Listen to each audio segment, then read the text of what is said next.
یہ بڑا پھیل رہا ہے ہماری سوسائٹی میں کہ میں قرآن کچھ سمجھتا ہوں، میں کسی سے مجھے سمجھنے کی ضرورت نہیں ہے. یہ ڈائلاگ بہت سنا ہوگا نا آپ نے، ابے ہمیں ان مولویوں سے سیکھنے کی ضرورت نہیں ہے. یہ ڈائلاگ سنا ہے. یہ آج جتنے بھی نئے نئے مارکیٹ میں اسکالرز آ رہے ہیں نا، بھائی ہم نے قرآن اور حدیث کو خود سمجھا ہے، ہم کسی سے ہمیں سیکھنے کی ضرورت نہیں ہے. یہ اپنی جہالت کا خود اعتراف ہے کہ ہم گمراہ ہیں. جو آدمی یہ کہہ دے نا کہ میں نے خود سے قرآن و حدیث کو سیکھا ہے، میں نے کسی کو استاذ اور معلم نہیں بنایا، اس کا مطلب اس نے اپنی گمراہی پہ کیا لگا دی؟ مہر لگا دی. بزبان حال کہہ دیا کہ مجھ سے بالکل سیکھنے کی ضرورت نہیں. کیوں؟ وجہ اس کی یہ ہے کہ قرآن ہم لوگوں سے کہتے ہیں نا دین کا علم حاصل مدرسوں میں آ کے کرو. لوگ کہتے ہیں نہیں مدرسوں میں جانے کی ضرورت نہیں ہے. ہم کہتے ہیں دین کا علم علماء سے سیکھو، قرآن علماء سے سیکھو، حدیث علماء سے سیکھو، فقہ علماء سے سیکھو. لوگ کہتے ہیں نہیں ہمیں مولویوں سے بڑی وحشت ہے، مولویوں سے نہیں سیکھنا. پھر ہم کہتے ہیں یار میڈیکل سائنس کا علم ڈاکٹروں سے سیکھا جائے گا نا. کبھی خود سے کتابیں پڑھ کے میڈیکل سائنس کا علم حاصل کر کوئی آدمی کلینک کھول کے بیٹھا ہے. آپ پہنچ گئے گردے میں پین ہے آپ نے کہا یار میری ادھر گردے میں پین ہے، تو اس نے کہا میں نکال دوں گا پتھری.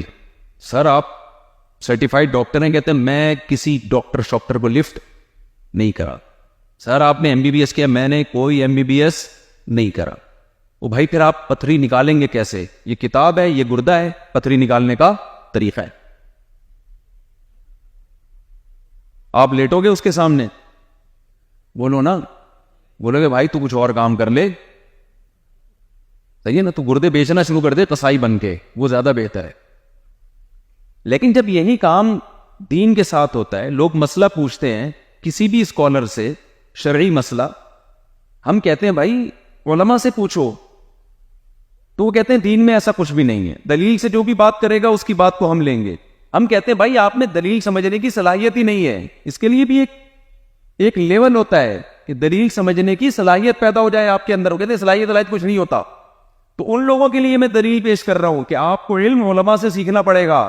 ان کے لیے دلیل قرآن میں بھی ہے، حدیث میں بھی ہے، اجماع امت سے بھی ثابت ہے. دیکھو قرآن مجید میں اللہ تعالیٰ کا ارشاد ہے بعث فی الامیین رسولا، 28واں پارہ.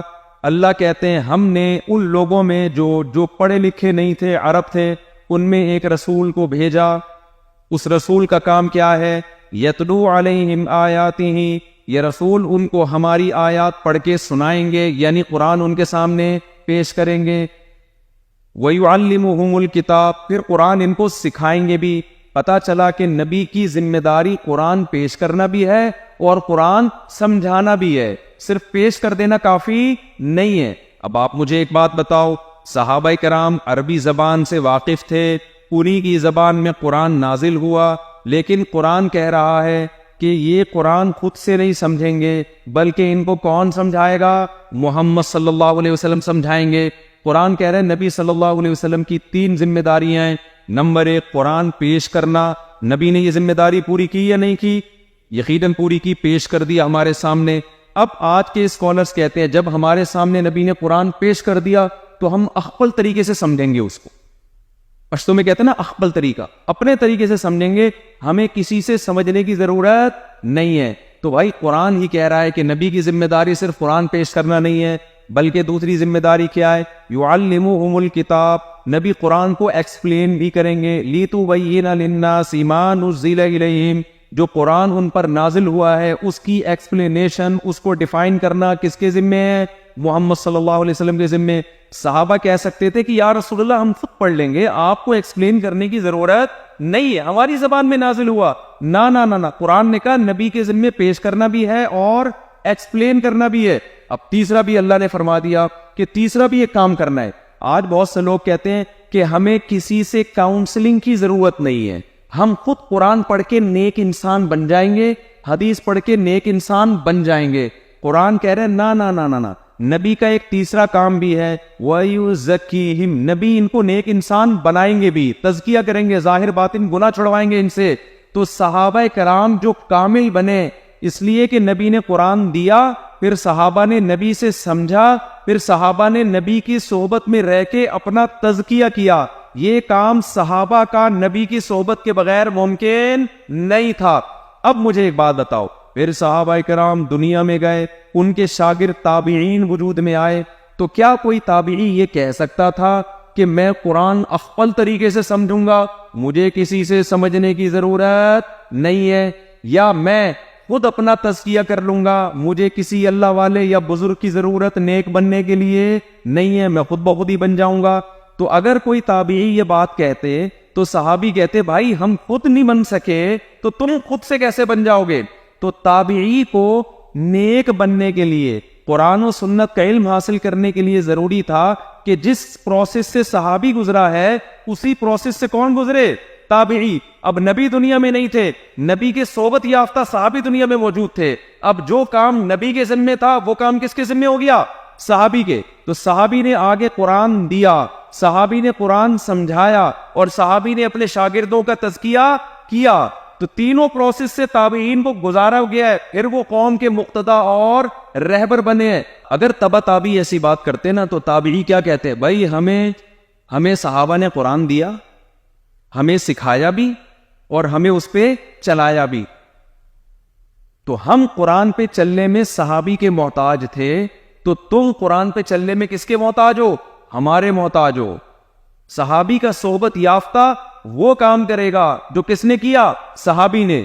صحابی وہ کام کریں گے جو محمد صلی اللہ علیہ وسلم نے کیا، کیونکہ انہوں نے کس کی صحبت اٹھائی؟ محمد صلی اللہ علیہ وسلم کی۔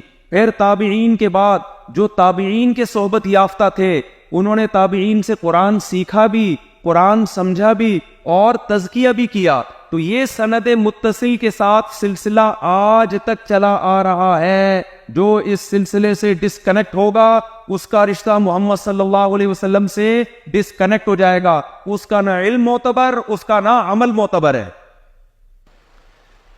نہیں آ رہی میرے فالو،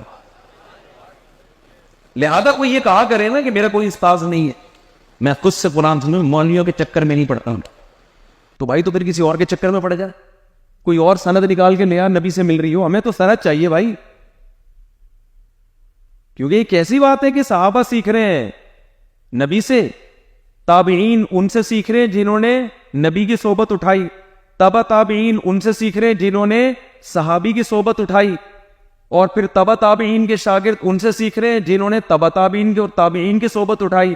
تو یہ تو سارے ایک دوسرے کی صحبت اور مجاز یافتہ لوگ تھے، جو سلسلہ چلا آ رہا ہے، آپ اس سلسلے سے ہٹ گئے تو اس کا مطلب من شذ فی النار۔ حدیث میں آتا ہے جو اہل اسلام، جو مسلمان جس پہ چلے آ رہے ہیں نا، جو اس سلسلے سے ہٹے گا، قیامت کے دن بھی اللہ اس کو عام مسلمانوں سے ہٹا کے جہنم کا ایندھن بنائے گا۔